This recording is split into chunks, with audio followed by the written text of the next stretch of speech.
Welcome to This Explainer. Today, we are unpacking the actual science of time travel. We're going to separate Hollywood fiction from cold, hard scientific reality.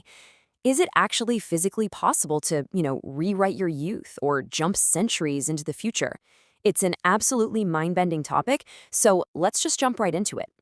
Okay, so here's our roadmap for today. First, we'll ask, what is time? Second, we'll grab a ticket to the future. Third, we'll attempt a journey to the past. Fourth, we'll look at the time machine above us. And finally, we'll explore some mysteries of our planet. All right, section 1. What exactly is time?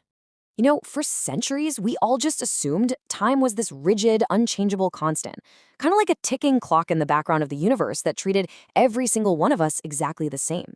But then, gradually, brilliant minds like Hendrik Lorentz, Hermann Minkowski, Max Planck, and finally Albert Einstein, they completely shattered that illusion. Einstein's theory of relativity proved that time is actually the fourth dimension. It's woven right into the fabric of space itself. So space and time, they aren't separate things at all. They're one totally flexible, interconnected stage that we call space-time. And because space and time are so flexible, time is actually deeply personal. The speed at which time flows for you depends entirely on a few key factors, like where you are and how fast you're moving. Just think about this. A person standing perfectly still in a field and someone flying in an airplane right overhead, they are actually experiencing time at slightly different speeds. It's true. The faster you move through space, the slower you move through time. It's completely mathematically proven, even if, the difference is way too microscopic for us to actually feel on a daily basis. Moving right along to section 2. Ticket to the future. Now, this isn't just some random fraction. 1/48th of a second is the exact literal amount of time that cosmonaut Sergei Krikalev traveled into the future. By spending a record-breaking 803 days constantly orbiting Earth at roughly 17,000 miles per hour, he technically time traveled. Seriously.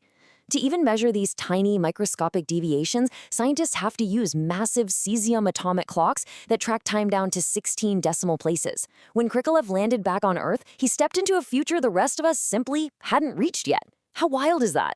So speed alters time. But guess what? Gravity also bends time. You can think of gravity as this invisible force that literally stretches the flow of seconds in minutes.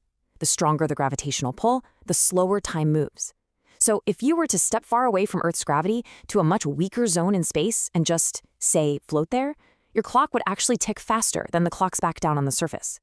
If you stayed out there for a few years and then came home, you'd find that less time had passed for the people on Earth than for you. But when it comes down to it, speed is the absolute ultimate time machine. What if we really push that limit? As we've seen in so much sci-fi, approaching the speed of light almost brings time to a total standstill for the traveler. Hypothetically, if you took a 20-year cosmic journey near light speed, you wouldn't just miss a generation. No, you would return to find that roughly 2 millennia had passed back on Earth. It's exactly the terrifying but very real physics premise behind the famous movie Planet of the Apes. Of course, to make that cinematic leap into the future an actual reality, we need to build a ship capable of traveling at the speed of light. That is 299,000 kilometers per second. To put that completely massive number into perspective, at that speed, you could wrap around the entire Earth 7.5 times in a single heartbeat. But here's the stark reality, and it's all about the contrast. Our absolute fastest human-made spacecraft currently only hits a top speed of roughly 240,000 kilometers. And notice, that is per hour, not per second. So the technological gap between where we are right now and where we need to be to physically time travel, it is vast. It remains completely unknown if humanity will ever live to bridge that enormous divide. That brings us to section 3, Journey to the Past. Okay, so since traveling forward into the distant future requires speeds we simply can't achieve right now, let's shift gears to traveling backward. Sci-fi writers absolutely love using cosmic anomalies to send characters into the past. But when we look at the reality of these two phenomena on screen, neither is exactly a viable human transit system. A black hole? That's just going to crush and tear you apart through extreme gravity long before it transports you anywhere. And wormholes, they remain entirely unproven. And here's the kicker. Even if we assume these sci-fi space-time tunnels actually exist, keeping one open so a human could safely pass through requires filling the tunnel with what's called negative energy. Just think of it as a bizarre, exotic anti-gravity scaffolding that you'd need to push the walls of the tunnel outward. Without it, the wormhole would just instantly collapse in on itself, and you along with it. The problem?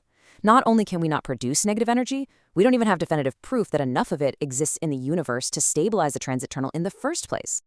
Honestly, it's incredibly telling when the very physicist who maps out these cinematic time jumps admits that practical human use is highly, highly improbable.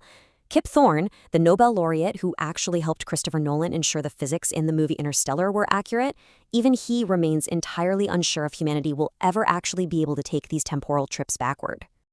All right, moving to section 4, the time machine above us.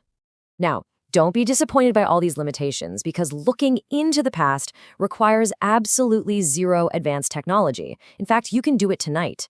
Our everyday night sky is literally a time machine. It's a direct window into the deep past, into a universe thousands of times smaller than it is right now. You see, because light takes time to travel, we never actually see the universe as it is in this exact moment. We only see it as it was when that light first began its journey. Sunlight takes roughly 8 minutes and 20 seconds to reach us, but for distant stars, that light takes years, centuries, or even millennia just to cross the void. It really is a profound paradigm shift to realize that when we look up, we are gazing at ancient history. Our eyes are literally witnessing the ghosts of dead stars that perished long, long before humanity even existed. Meanwhile, there are patches of pure, empty darkness in our sky where brilliant new suns have already ignited. Their light simply hasn't traveled far enough to reach Earth yet. It's mind-blowing. So, we've explored the massive gaps between human capability and theoretical physics way out there in deep space. But what happens when we look back down at our own oceans? Are there places right here on Earth where the normal rules of reality supposedly bend? That leads us right into our final section, Section 5, Mysteries of Our Planet. Pretty much everyone knows the name of this specific nautical zone, the Bermuda Triangle, which is bounded by Puerto Rico, Bermuda, and Florida, is honestly just a simple geometric shape on a map. Yet since the mid-20th century, it has become internationally famous. It's wrapped in this terrifying lore of alleged anomalies, where massive cargo ships and military planes supposedly just vanished without a single trace. The pop culture lore surrounding this area is incredibly gripping, right? The stories suggest that within this specific zone, radios suddenly fail. Compasses spin wildly out of control, perfectly unharmed ships are found mysteriously abandoned, and crews are driven completely mad. It basically suggests a localized breakdown of physics, almost like a tear in reality itself, right smack in the middle of the Atlantic Ocean. As we wrap up this explainer today, I really want to leave you with this final thought. Does this simple geometric shape actually differ in any fundamental, measurable way from any other patch of ocean on the entire planet? Is this earthly anomaly a true lapse in reality, or is it just another fascinating human myth waiting for hard science to finally clear the fog? Keep analyzing the data, keep looking up at the stars, and always, always keep questioning reality.